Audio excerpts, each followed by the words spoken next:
હરે રામ ગોવિંદ જય જય ગોવિંદ, હરે રામ ગોવિંદ જય જય ગોવિંદ. નારાયણ રે શ્રીમન નારાયણ રે, નારાયણ રે શ્રીમન નારાયણ રે. નારાયણ રે શ્રીમન નારાયણ રે, નારાયણ રે શ્રીમન નારાયણ રે. શ્રીમન નારાયણ રે, શ્રીમન નારાયણ રે. કૃષ્ણ દેવ રે જય જય કૃષ્ણ દેવ રે, કૃષ્ણ દેવા રે જય જય કૃષ્ણ દેવા રે. કૃષ્ણ દેવ રે જય જય કૃષ્ણ દેવ રે, કૃષ્ણ દેવા રે જય જય કૃષ્ણ દેવા રે. જય જય કૃષ્ણ દેવ રે, જય જય કૃષ્ણ દેવા રે.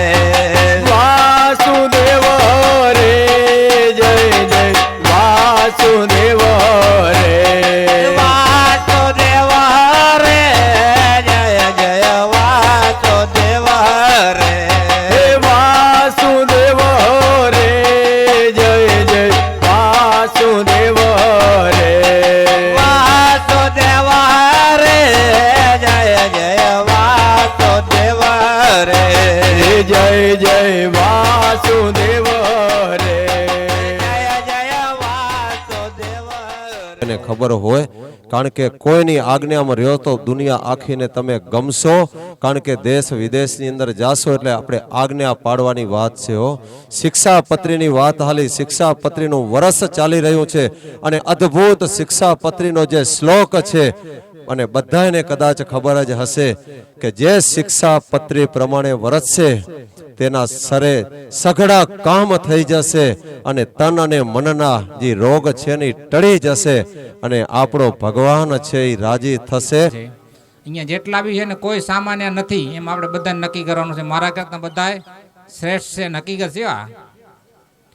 કેમ કે તિલક ચાંદલો છે એ બહુ મોટી વાત છે. જો શરમ આવતી હોય તો સ્વામિનારાયણ તિલક અને ચાંદલો ન કરો તો કાંઈ નહીં, પણ હિન્દુ સનાતન ધર્મનો ખાલી ચાંદલો તો બધાને અવશ્ય કરવો.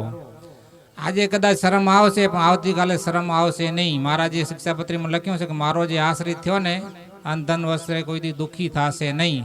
રામપાત્ર આવવાનો છે તો મને આપજો, અને અંતકાળે તમને ખબર હે શિક્ષાપત્રીના શબ્દો છે કે અંતકાળે જ્યારે આ શરીરમાંથી જીવ નીકળે છે ને, આમાં ઘણા બધાને વિસુ કેળ્યો છે. વિસુ એક વિસુ કેળે નાખતા કરોડ વિસુની જે વેદના થાય ત્યારે આ શરીરમાંથી જીવ નીકળે એટલી વેદના થાય છે. એ મારા જે માંગી લીધું છે કે મારા ભગતને જ્યારે આ શરીર દેહ ત્યાગ કરવાનો થાય ત્યારે જેમ મખણમાંથી બાલ આપણો ખેંચીને કેમ નીકળે એવી રીતના શરીરમાંથી જીવ નીકળી જવો જોઈએ અને મારા ધામમાં હું એને લઈ જઈશ. એટલે ભક્તો સ્વામિનારાયણ ભગવાનને બહુ કૃપા કરી. પહેલાં ઘણા બધા અવતારો થઈ ગયા, ત્યાગ કરી છે, પણ વિશેષ ત્યાગ કરી અને આપણા માટે સ્પેશિયલ કહેવાય તો સ્પેશિયલ અવતાર ધરી અને આવ્યા છે.